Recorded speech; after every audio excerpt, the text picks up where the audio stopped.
Si les Belges votent pour le Parlement européen ce dimanche, ils renouvellent aussi leur Parlement, le Parlement fédéral et les parlements régionaux. 8 millions d'électeurs pour un scrutin capital pour l'avenir du pays. On le dit à chaque fois, cette fois-ci c'est sans doute plus vrai que jamais. Avant d'en parler avec nos invités, on va retrouver en direct à Bruxelles Isabelle Heusen de l'RTBF. Alors Isabelle, où en est-on dans le dépouillement des résultats et en particulier côté flamand ? Alors au fur et à mesure que les résultats tombent côté flamand, eh bien un score se confirme, c'est celui de la NVA. Elle est donnée à plus de 30%, un peu dans tous les cantons qui ont déjà été dépouillés. Alors plus de 30%, c'est justement le pari que voulait réussir Bart De Wever, le président de ce parti nationaliste, pour devenir incontournable du côté flamand. Alors il faut savoir aussi qu'un des autres gros résultats du côté flamand, c'est la disparition quasiment, mais l'effondrement du parti d'extrême droite en Flandre qui s'appelait le Vlaams Belang. Mais tout le monde dit, en tout cas au niveau politique, et tous ceux qui sont des adversaires de la NVA disent que ces votes de l'extrême droite sont venus du côté de la NVA, et donc certains disent déjà que cela va vraiment handicaper la NVA parce que ça va rendre le parti peut-être encore moins fréquentable pour les autres partis. Donc Bart De Wever a certainement réussi son pari d'atteindre les 30%, mais son autre pari, c'est d'être accepté à la table des négociations par les autres partis. Et là, il y a encore toujours une interrogation. Alors Isabelle, un mot aussi sur l'évolution du côté des partis francophones. On a des chiffres différents par rapport à tout à l'heure ? Non, les chiffres semblent se confirmer. Là, je viens d'entendre un responsable du Parti socialiste dire que le Parti socialiste resterait bien le premier parti au niveau francophone. Il disait aussi, ce responsable socialiste, que vu les résultats de la NVA, il disait, je le cite, la Belgique va certainement trembler dans les prochains jours. Donc voilà les premières estimations qui nous sont données. Merci Isabelle, à tout à l'heure. Alors pour commenter ces élections belges, avec nous en plateau, José-Alain Fralon. Bonsoir. Alors José-Alain, vous êtes un des journalistes français qui connaissent sans doute le mieux la Belgique. Vous avez été correspondant du journal Le Monde à Bruxelles de 85 à 91. Vous avez écrit plusieurs livres consacrés à la Belgique, entre autres sur le milliardaire Albert Frère, sur l'ancien roi Baudouin et plus récemment en 2009, La Belgique est morte, vive la Belgique aux éditions Fayard. Et puis normalement, on devrait avoir en duplex le député européen en déplex de Bruxelles, le député européen Philippe Lamberts. Je pense qu'il va arriver d'un instant à l'autre. Alors une première question à José-Alain Fralon, en attendant que Philippe Lamberts s'installe.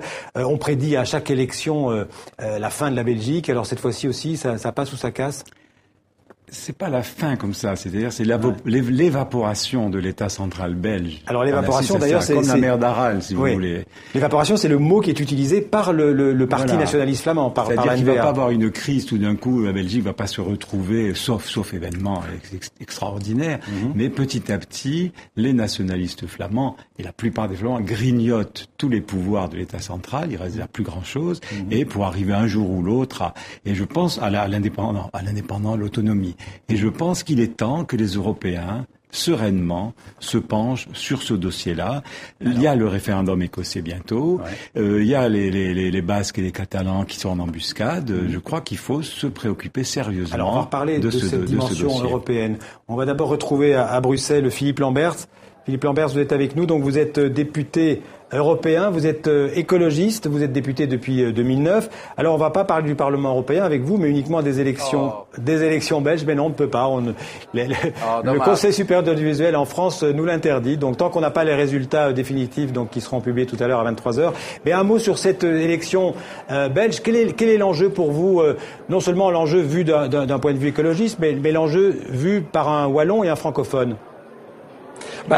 Écoutez, l'enjeu, c'est clairement l'avenir du pays. Dans quelle mesure est-ce que les logiques centrifuges vont l'emporter sur les logiques centripètes? Clairement, le succès de la NVA en Flandre est quelque chose d'inquiétant, puisque en fait, la logique qui est celle de la NVA est à la fois une logique ultralibérale et une logique qui consiste à dire seule la Flandre fera mieux que engluée, entre guillemets, dans un État fédéral comme la Belgique.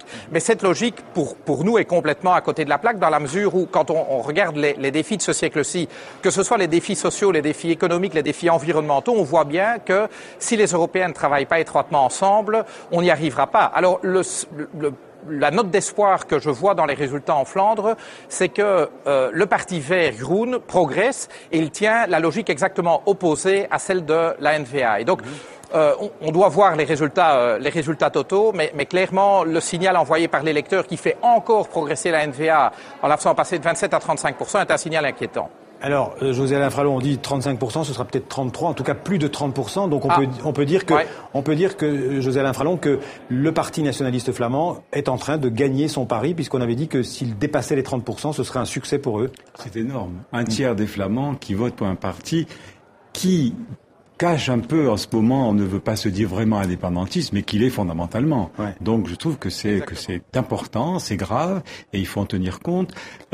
Surtout que le NVA, bon, ce qui est intéressant à montrer, c'est que c'est pas la différence au fond avec le Front National Français, c'est que c'est un parti européen. Alors je voulais vous poser la question, est-ce que la NVA, ce parti nationaliste flamand, pour l'un et l'autre, est-ce que c'est un parti d'extrême droite?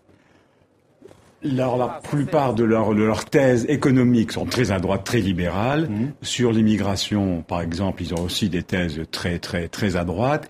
La grande différence, donc, avec Le Pen, avec le Front National Français, c'est que c'est un parti très européen. Parce que pour eux, plus il y a d'Europe, moins il y a de Belgique. Voilà le raisonnement qui tient. Alors, on va poser la même question à Philippe Lamberts. La NVA, c'est un parti d'extrême droite? Je nuancerai ce que José Alain Fralon a dit, parce que quand on écoute la campagne que la NVA a menée au niveau européen, clairement leur langage était plutôt eurocritique que euro-enthousiaste. Autrement dit, ils ont opéré un changement subtil de langage vers quelque chose de beaucoup moins enthousiaste que la plupart des partis belges. Donc je serai plus réservé là-dessus. Alors, sur la question, est-ce un parti d'extrême droite, je constate en tout cas que c'est un parti qui volontiers pointe l'autre. Alors ça peut être le francophone, ça peut être à Anvers, ville dont Bardewever, le patron de la NVA, est bourgmestre, ça peut être l'étranger non européen, voire l'étranger européen.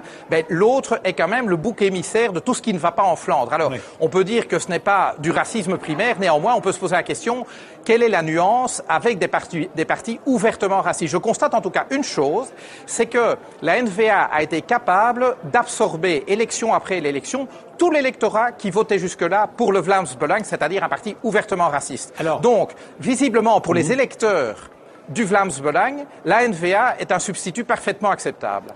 Même question à tous les deux. On voit bien que la Flandre a un parti qui fait plus de 30% des voix. C'est énorme. Qu'est-ce qui nourrit le nationalisme flamand? Comment est-ce qu'on peut expliquer que 30% des Flamands font confiance, ou plus de 30% des Flamands vont faire confiance à la NVA? Philippe Lamberts. Pour moi, c'est un petit peu le complexe du riche. On observe ça en Italie du Nord, on observe ça en Finlande, on a observé ça avec Wilders aux Pays-Bas. Fondamentalement, c'est le complexe du riche qui dit « j'ai mérité d'être riche, pourquoi est-ce que je partagerais ma richesse avec ces paresseux, corrompus, je ne sais pas, étrangers ou francophones ?» Et donc, fondamentalement, j'ai mérité ce que j'ai, les autres n'y sont pour rien et je n'ai pas envie de me mêler à ces gens-là. C'est finalement ces tonalités-là qui attirent de l'électorat à la NVA. José Lafralon, qu'est-ce qui nourrit le nationalisme flamand de la NVA? Ça, ce que vient de dire le député européen, ça plus quelque chose d'autre, l'imaginaire. Il y a une question de gros sous, les Flamands veulent plus payer plus personne veut payer pour les pauvres, hein. Les Italiens du Sud veulent plus, du Nord plus pour les Sud. On peut faire d'ailleurs une comparaison entre l'Italie et la Belgique. Voilà, les gens veulent plus payer les uns pour les autres. C'est très grave ce qui se passe en ce moment. Ce manque de solidarité des uns par rapport aux autres. Donc les Flamands, on en a bavé, on veut plus payer pour des Wallons, des francophones qui ne nous aiment pas. Il y a ça. Il y a quelque chose d'aussi important, cet imaginaire flamand. Ouais. L'histoire de la Belgique racontée aux jeunes Flamands n'est pas du tout la même que l'histoire de la Belgique racontée aux jeunes Wallons ou aux jeunes Bruxellois. Et dans cette histoire racontée aux jeunes Flamands, il y a la guerre de 14, l'amnistie, enfin tout ce qui nourrit cet imaginaire flamand vers une sorte d'indépendance. Voilà, ça c'est vraiment... et quand il y a les deux éléments sont ensemble, l'imaginaire plus... les gros sous, c'est grave. Aujourd'hui, même question toujours à tous les deux, aujourd'hui, les Flamands se vivent d'abord comme un peuple, comme une nation, à l'intérieur d'un État plus ou moins nécessaire, plus ou moins indispensable. Moi, Philippe Lamberts ? Oui, Oui, je crois. Je suis d'abord tout à fait d'accord avec l'analyse que José Alain Fralon, qui connaît vraiment bien notre pays, vient de développer. Et c'est vrai qu'en Flandre, on se vit d'abord comme flamand.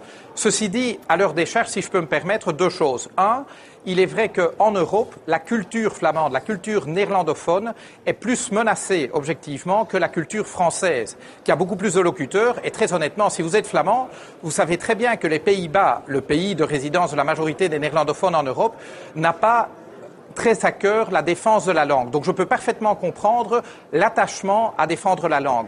Le deuxième aspect, c'est qu'il faut bien reconnaître que les élites politiques francophones ont, depuis des décennies, ignoré la Flandre, c'est-à-dire, à quelques exceptions près, ne se sont plus intéressés à ce qui se passait en Flandre, alors que la Flandre représente quand même, en termes démographiques, la majorité de ce pays. Et donc c'est vrai que entendre de la part de francophones des professions de foi pro-Belgique fédérale en Flandre, alors que ces mêmes hommes politiques et femmes politiques francophones ne semblent pas s'intéresser très fort à ce que vit finalement une majorité de Belges, sonne un petit peu creux. Et donc je crois que ça peut aussi nourrir ce sentiment de dire, puisqu'ils ne veulent plus de nous, pourquoi est-ce qu'on consacrerait encore du temps à eux? Et c'est ça l'argument que Bardewever utilise en parlant de la Belgique comme de démocratie qui se tourne le dos. Oui. José Alain Fralon, un mot là-dessus? Oui, le problème, c'est qu'avant, il y avait deux nationalismes en Belgique, en fait. Il y avait un nationalisme flamand et un nationalisme belge. Oui, il y a belge, mais c'est important, belge, pas wallon ou francophone. Belge. C'est-à-dire les grands coureurs cyclistes, les Van Steenbergen, tout ça. Ils étaient flamands, ils étaient belges. Les hommes politiques comme Wilfried Martens ou C'était l'époque où les francophones dominaient la situation. Voilà. Ou des flamands comme très partisans de la Flandre, des Flamands. Oui, mais ils se disaient belges. Mais ils aimaient bien. Ils étaient en même temps nationalistes flamands et fiers d'être Premier ministre. Maintenant, c'est fini. C'est fini. Maintenant, les Flamands sont flamands. Mais il y a une chose qui me frappe, moi, qui est très importante. Dans les autres pays où il y a des volontés indépendantistes, des autres régions, l'Écosse, il y a beaucoup d'artistes, d'intellectuels qui soutiennent cette indépendance. En Flandre, non. Vous n'avez pas un artiste flamand. Au contraire. Vous n'avez pas un artiste, que ce soit Anna Teresa de Kersmacher, tous ces gens qui nous font rêver, ces merveilleux artistes flamands, les chanteurs Arnaud, enfin tout ça. Il y en a aucun qui défend cette indépendance. Ils voient la valeur ajoutée de la Belgique. Cette indépendance à la NVA. Ils sauront pourquoi pas, voilà. Il y a une autre chose qu'il faut ajouter, je trouve, qui est très importante. Puisqu'on est à TV5 Europe, c'est que il y a un espace culturel francophone qui est de plus en plus fort. Je suis pas du tout rattachiste, moi, pour des tas de raisons, rattachement à la Belgique francophone. Mais il y a un espace francophone très fort. On voit le nombre d'artistes belges qu'il y a à Paris, enfin, partout. C'est inimaginable, quoi. L'espace francophone existe. Est en train de se créer un espace culturel néerlandophone beaucoup plus important qu'avant.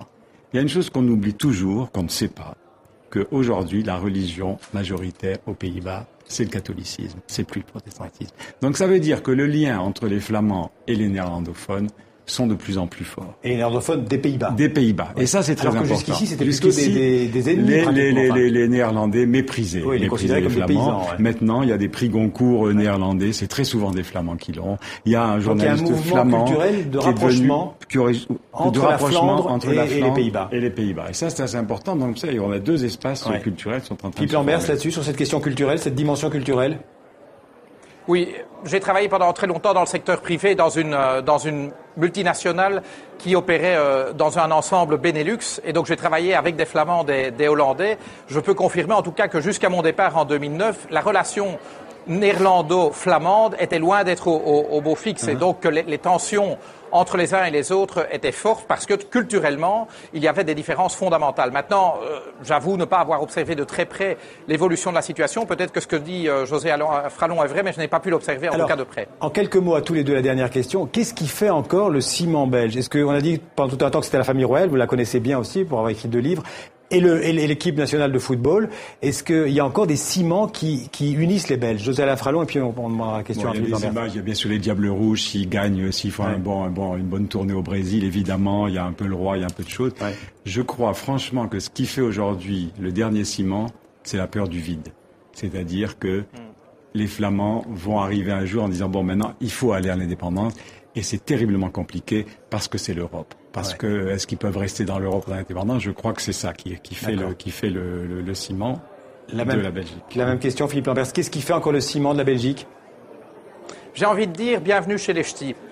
Si vous regardez ce film, en fait, vous avez un résumé de l'identité de la Belgique. Ça me frappe vraiment de voir qu'il y a en fait une sorte de continuum entre le nord de la France, la Belgique, aussi bien francophone que flamande, et le sud des Pays-Bas. C'est une terre de beffroi, c'est une terre qui ne se prend pas très au sérieux, mais qui garde les pieds enracinés dans la glaise, qui n'est pas une nation de commerçants qui veut aller conquérir le monde, mais qui sait comment bien vivre. Et je pense que c'est ça qui finalement constitue l'identité partagée des francophones et des flamands de Belgique. Merci beaucoup à tous les deux. Merci Philippe Lambers d'avoir été en duplex avec nous depuis Bruxelles. Merci José Alain Fralon d'être venu sur le plateau TV5 Monde. Merci à tous les deux.